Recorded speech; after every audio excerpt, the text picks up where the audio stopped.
Сте се запрашале ли што значи зборот катаракта? Кога некој ќе ви каже дека има перде или завеса на очите и не гледа, што всушност значи тоа? Кога се појавува катарактата? Има ли начин да се лекува? Дали еднаш се прави само оперативно и колку трае лекувањето? На утрово на оваа тема зборуваме со доктор Дејан Ставрич, хирург, офталмолог од приватната Европска болница Санте. Докторе, добар ден, ви благодарам што ја прифативте поканата од Слободен печат. Благодарам. Утрово ќе зборуваме за катарактата како едно од најчестите очни заболувања, се појавува буквално во секоја возраст, меѓутоа старечката е она која што е најчеста. Ајде најпрво околу самата болест, дали се појавува во различна возраст, бидејќи обично кај нас повозрастните лица велат дека имаат перде или катаракта. Добро, катарактата е, како што рековте, најчестата очна хируршка болест, која хируршки се лекува и тоа е единствениот начин за излекување или решавање на катарактата. Најчестата е старечката или сенална катаракта. Меѓутоа постојат и многу други видови, поврзани со други системски заболувања, метаболни заболувања, диабет, например, со автоимуни заболувања, со ревматските заболувања. Значи, има доста други типови на катаракта, постојат и вродени катаракти, кои се одраѓања, тие тогаш и се решаваат и се оперираат во најрана детска возраст или нешто подоцна. Како и да е, тоа е хирургија која е најчеста во очната хирургија. И на светско ниво, околу 60 и над 60% од вкупниот број на офталмолошки хируршки интервенции отпаѓаат на катаракта. Заради тоа, таа и представува и најразвиен облик на хирургијата, како методолошки, така и технолошки. Значи, постојано се унапредуваат и методите за решавање на катаракта и опремата која се користи, вклучително машини, микроскопи, предоперативната диагностика, постоперативното следење и така натаму. Најпрво ајде за симптомите да позборуваме. Кога значи дека еден пациент има катаракта и кога треба да побара мислење од офталмолог? Па, основен симптом кај скоро сите видови на катаракта, кај сите стекнати видови на катаракта е кога пациентот забележува заматување, матен вид, намален вид, проблеми со светла навечер и така натаму, и тоа се, значи, тоа што го чувствува пациентот, а е резултат на заматување на јадрото или кортексот на леката, на природната леќа, која е иначе транспарентна како и сите очни медиуми, но од разните причини кои ја предизвикуваат, доаѓа до постепено или нагло, например, како кај травматските катаракти, намалување на видот. Така. Оперативните методи се бројни. Значи, постои цел низ на видови на операции за катаракта, меѓутоа во основа е факоемулзификацијата, која е актуелна и стандардизирана последниве 15-20 години и кај нас. Јас како шеф на хирургијата на клиниката универзитетска додека бев до 14 година и ја воведував таа метода, ја стандардизирав и на клиника и во клиничките болници Штип, Тетово, Битола, каде тие години многу опериравме и се воведе таа метода како стандардна. И тоа е стандардна метода која е предвидлива. Така. Тоа е планирана хирургија, че пациентите мораат да знаат со каков вид влагат и со каков вид се очекува постоперативно. Така да, зависно од причината, зависно од обликот, зависно од степенот на катарактата, следува и соодветна хируршка метода. Така. Ајде малку околу хируршката метода, што ова значи за пациентите, дали треба нешто предоперативно да се прави и колку постоперативно остануваат во болница? Во принцип, тоа е за пациентите лесна операција, која се обавува во локална анестезија, трае кратко, во просек 4, 5, 6 минути, и амбулантска. значи не остануваат во болница, туку заминуваат после краток одмор, после интервенцијата дома. Самата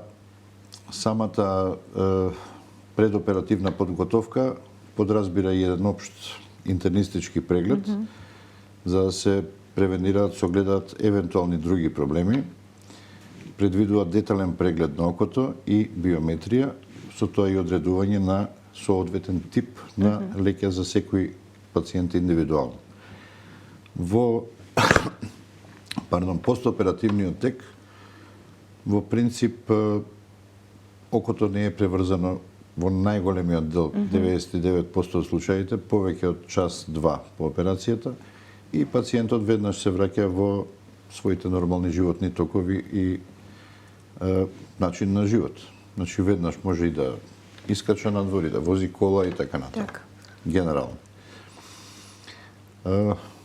Постојат мал број на катаракти кои изискуваат некој по-строг постоперативен режим и внимавање, но најголемиот дел, пак ќе кажам, над 99% се прилично комотни за пациентот.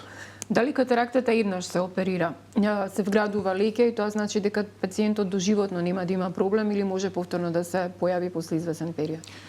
Во принцип еднаш се оперира, се вградува имплант на место на природната леќа чија содржина се отстранува. Постои така наречена секундарна катаракта. Тоа се одредени заматување на самата површина на леќата или на контактната површина меѓу капсулата каде што е вградена леќата и самата леќа. И доколку се јави, тоа се јавува во извесен процент, доколку се јави таква работа, се отстранува многу лесно, безконтактно со лазер. Така да тоа не е некаков проблем. Постојат и компликации постоперативни кои може да се јават во смисол на секундарен глауком, така натаму, но најголемиот дел од нив се соодветно решливи. Затоа се и тие постоперативни контроли, каде што можеме да реагираме и да се коригираат тие евентуални проблеми. А сигурно постојат и повреди или пропаѓање на самото ткиво од возраст, од дегенеративни промени, кога може да дојде до луксација или изместување на леќата, па таа се потоа решава и така натаму. Тоа е една и од потребни, сакам да кажам, после операции евентуално во еден мал број. И тоа е една од главните теми на предстојниот симпозиум сега во сабота. Сега, да. Тоа ми беше следното прашање. Имате да најавите нешто што се одржува овој викенд. Станува збор за симпозиум офталмолошки, малку повеќе за симпозиумот и за она што може да очекуваат пациентите, меѓутоа и обичниот граѓанин, па и вашите колеги од предстојниот симпозиум. Да. Значи, во сабота, на 31 мај, се одржува меѓународен здружен симпозиум на Македонското здружение на офталмолози, чиј сум председател, и на Турската офталмолошка асоциација, една голема асоциација со 6000 члена, визави нашите 160 офталмолози од државата.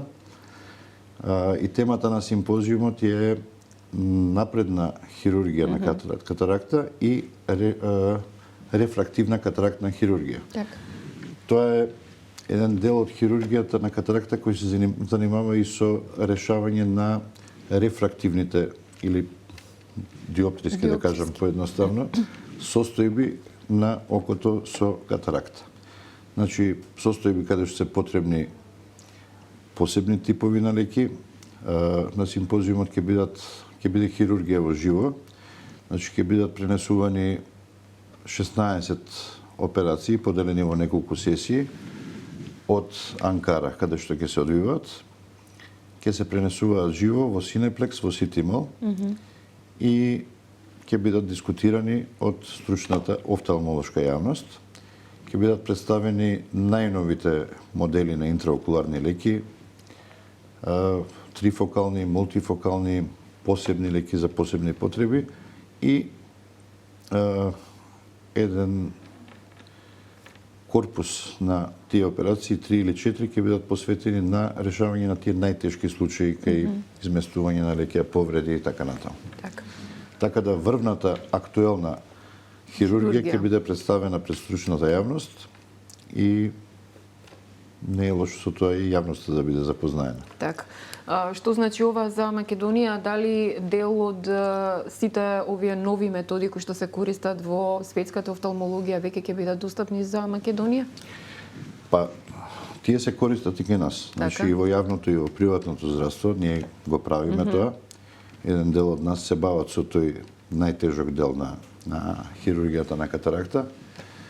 Меѓутоа, знаете, во офталмологијата е многу брз развојот. Постојано се менуваат стандардите. Тоа што било добро 20-та година, 25-та веќе не е толку добро, има нешто подобро.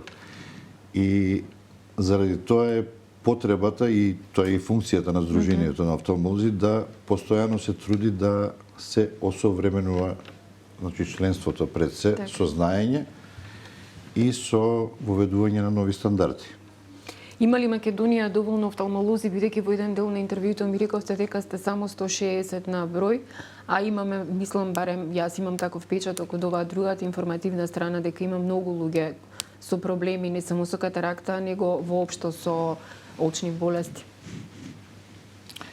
Па, условно речено имаме доволно, но фактички немаме доволно. Доказ за тоа е што сите нема незапослен офталмолог. Секоја приватна установа, па и јавните бараат човек повеќе. Сите офталмолози се и во јавниот и во приватниот сектор има печаток преоптеретени со работа. Така да луѓе секогаш фалат, па и во оваа област. Фалат и средномедицински персонал, фали. Меѓутоа, како корпус стручен, некако се справуваме на национално ниво. Значи, покрај катарактата као најчеста, постојат и многу други состојби. Значи, диабетот, знаете, како причина за лош вид. Во една глобална експлозија последниве 2 декади, процентот на диабетичари порасна од 2 на сега 6-7% од генерална популација. А тој како главна системска причина и другите заболувања што ги спомнав аутоимуни предизвикуваат компликации пред се на окото како орган во разните негови делови. Така да и тоа е подложно на бројни операции, третмани и така натаму. Така да постојано се шири бројот на пациенти, се шири со воведувањето на нови методи, подобри, со воведување на нови технологии во пред се во хирургијата, постојано се шири индикационото подрачје.